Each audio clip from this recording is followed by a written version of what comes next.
What's shaking there, gentlemen? Anyway, it's quite a shame what happened to Charlie Kirk. Um, I didn't make a video on purpose about it because really, I don't know. I was just kind of dealing with it on my own in my own way. Definitely was a blow. Like I was shook. My I mean, he's the guy. The guy is a big deal here in America, especially for conservatives. And I mean, I was physically shaken for that whole day, and probably even the next day, I was in disbelief. I mean, and my first, my feeling of it is that we lost a true warrior. We lost most a future president. We lost one of our greatest evangelists. One of our, I mean, the guy really changed people's minds, and he was just so alpha, and so he said things with such a firmness, and everything he said was so well thought out, so logically sound, and he said it with such a firmness that it really did change people's minds. And he brought, I don't know, he swung the youth for Trump this last election almost single handedly. I mean, I'm pretty sure he won the election for Trump. And I mean, the guy is, I think honestly, he was the only, in America, he was I identified with him the most here in America. Or he was one of the guys that I really, Ben Shapiro, he's a little bit too pro-Israel for me. But but the fact that Charlie Kirk was relatively my age, very charismatic, Christian, white, and he spoke directly. As far as I'm concerned, he was talking directly to me, and he spoke directly on my behalf. Um, and I love that. He had that common sense and that wit, and he was of my demographic, and he represented us well.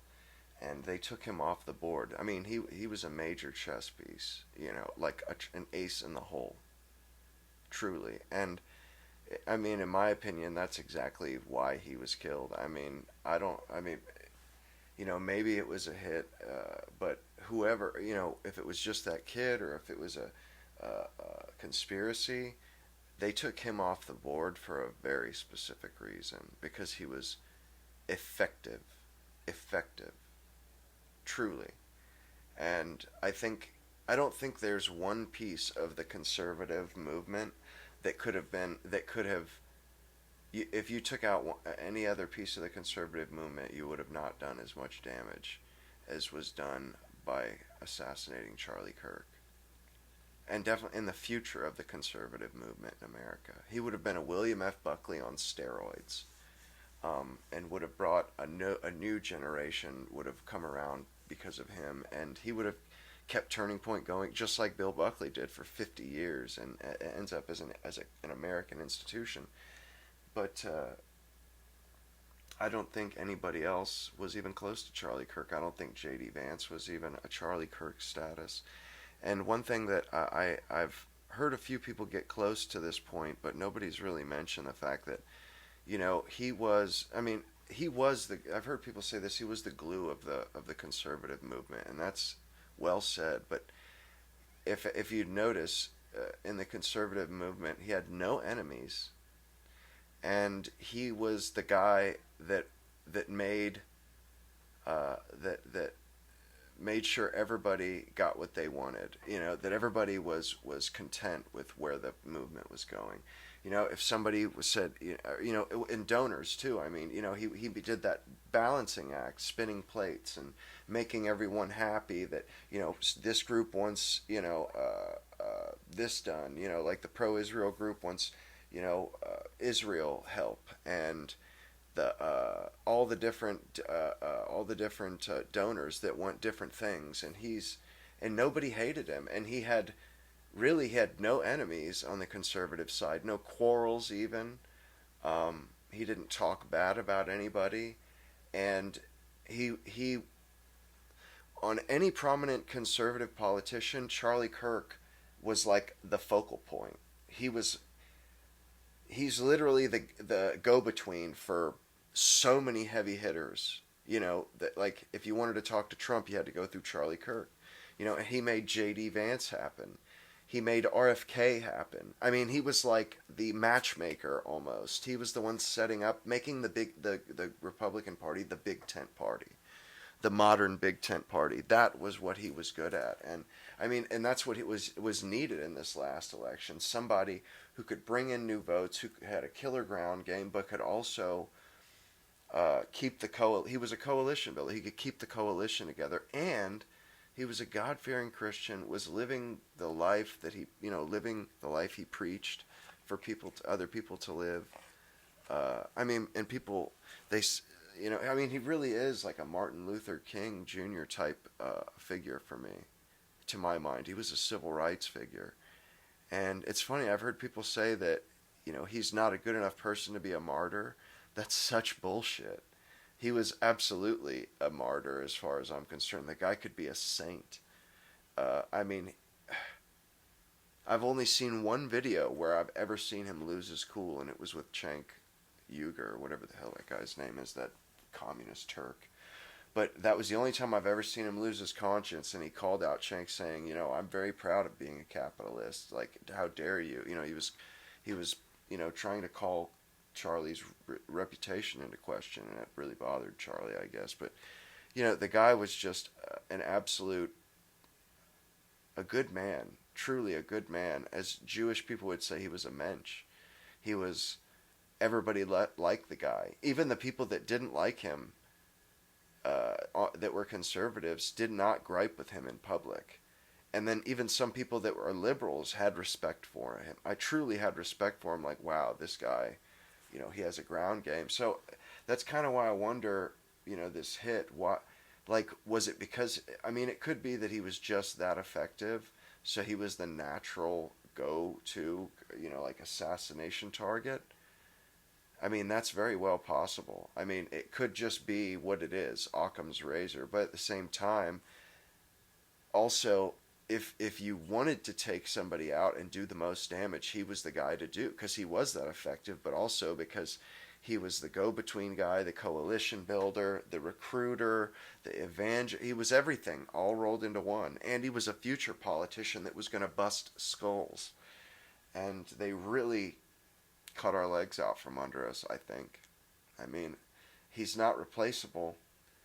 There is no, I mean, I always, the Republicans, we've always had a good bench, but to be honest, now that I think about it, we had a good bench because of Charlie Kirk.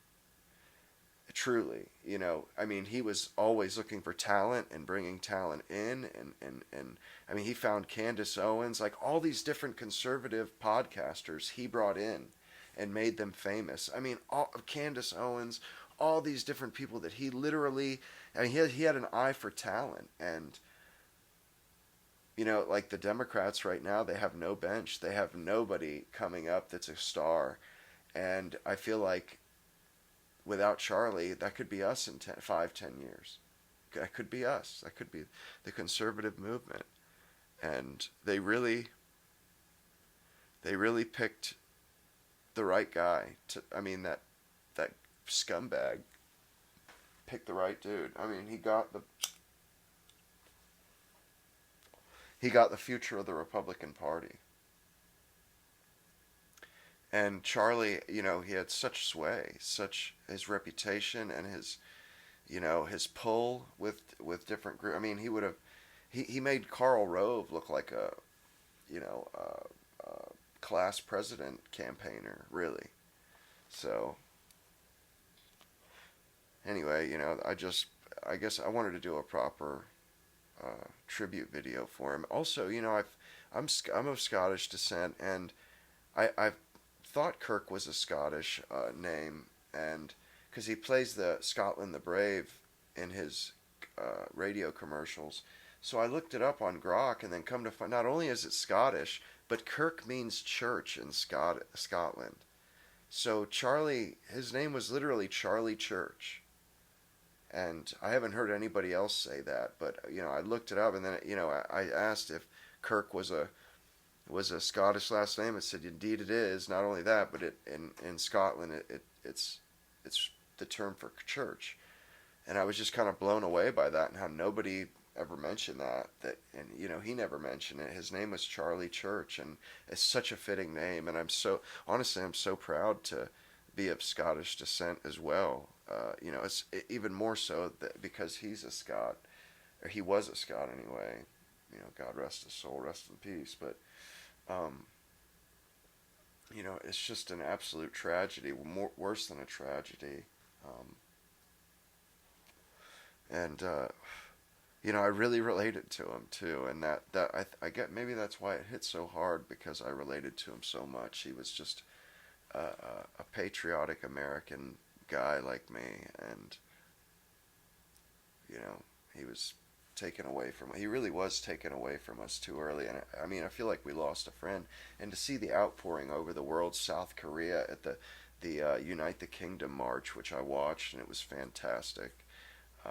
It was awesome, and I'm so proud to be of British descent, and I'm so proud, you know, when I look at my culture and my heritage. And I honestly, people, they keep writing off Britain and saying Britain's screwed, and I just think that's horseshit. I don't think that's you know, people always think, things are worse than, or are unsalvageable. And, I, looking at history, people thought America was unsalvageable so many times. And I mean, we've also seen in history, like, how quickly a country can bounce back. Germany in the 30s went from falling apart in the late 20s to, by the mid 30s, economically they were doing pretty good, rebuilding, reconstructing, all kinds of stuff. And it just goes to show you, and that was from the Great Depression. So there's no doubt in my mind. And and like, we're getting all the people start self-deporting when you start getting them, when you start uh, upholding the law and enforcing the law. People start self-deporting. They don't like that. Nobody wants to live with the sword of Damocles over their head, waiting for that shoe to drop. So people get the hell out. And I have no doubt, although Nigel Farage, he seems to be like collecting the garbage of all the other parties, which is sad. I mean, truly, this guy is like the garbage man, the garbage collector of. Instead of the island of lost toy or misfit toys, he's the island of misfit politicians. It makes no sense. But I have no doubt that, especially seeing over the last weekend with that rally, I have no doubt that England will bounce back and they will get their shores straightened out. And I think Europe will as well. But definitely England will. And, it just kind of chaps my ass when I hear people say, Great Britain is gone.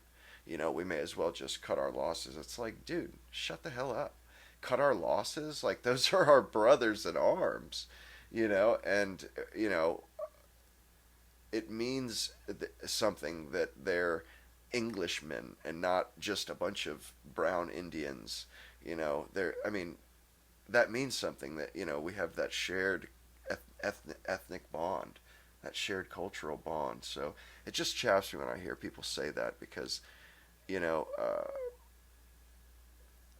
that's not just like a bad stock, throwing good money after bad. No, those are people in our, like, our cultural brothers, that share a cultural inheritance with us. And anyway, I just thought I needed to get on and let things flow a little bit.